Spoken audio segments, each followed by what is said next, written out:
Durante una tarde de invierno, Max, un joven gato que se dedicaba a la ciencia, se encontraba estudiando las ecuaciones de Maxwell. Dichas ecuaciones permiten describir el comportamiento de los fenómenos electromagnéticos. Sin embargo, las ecuaciones aquí mostradas son aquellas que fueron usadas por el científico James Clerk Maxwell durante la mitad del siglo XIX, por lo que existía una inconsistencia que llamó la atención a Max en ese instante. Para ello, analicemos la segunda ecuación. Cuando aplicamos la divergencia a un rotacional, el resultado debería ser cero, en todos los casos. Por lo que si aplicamos esto en la ecuación 2, obtenemos el resultado esperado, es cero. Pero cuando aplicamos la misma operación en la cuarta ecuación, hay algo que no cuadra. El lado izquierdo es cero, pero el lado derecho, de forma general, no es cero. Ese valor de J que tenemos ahí nos indica la densidad de corriente. De forma general, no es cero. Algo falta aquí, pensó Max en ese instante. Si analizamos a detalle, tenemos lo siguiente. Para corrientes estacionarias la divergencia es cero, pero en el contexto de la ley de Ampère no lo es, ya que estamos analizando corrientes en movimiento.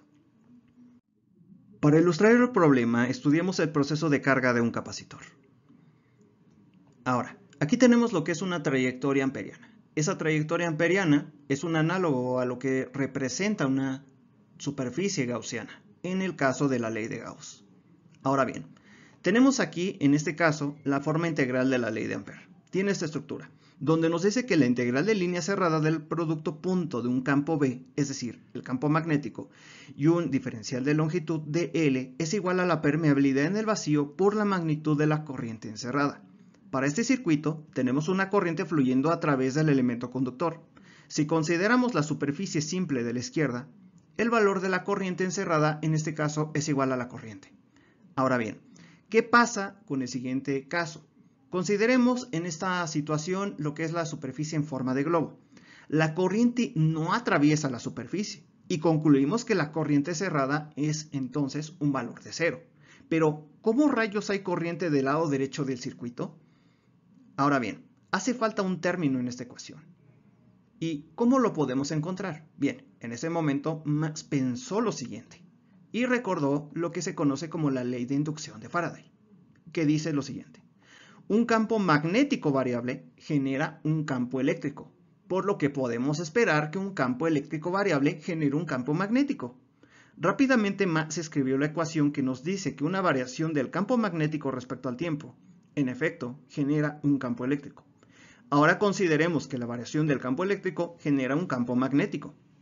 El término C que tenemos aquí es 1 sobre la raíz cuadrada del producto de la permeabilidad en el vacío y la permitividad en el vacío, cuya operación nos arroja como resultado de la velocidad de la luz.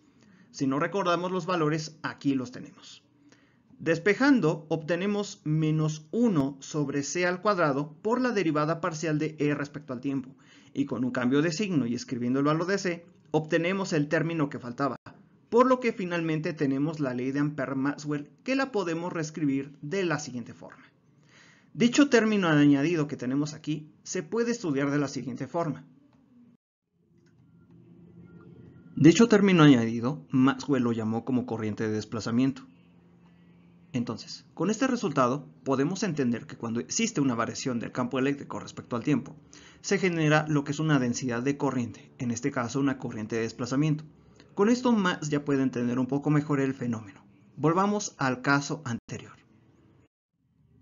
Recordemos que el campo eléctrico entre las placas de un capacitor es igual a sigma minúscula sobre la permitida en el vacío, donde sigma representa, en este caso, a la densidad de carga superficial medida en coulombs por metro cuadrado, por lo que escribimos la ecuación de la siguiente forma, donde sigma es la carga dividida entre el área, en este caso de las placas, y de esta forma concuerda con el análisis dimensional. Finalmente derivemos el campo eléctrico, lo cual indica una variación de la carga respecto al tiempo, término que se puede definir como la corriente, por lo que en efecto hay un movimiento de cargas. Y es así como Max logró deducir el resultado gracias a la ayuda de Maxwell.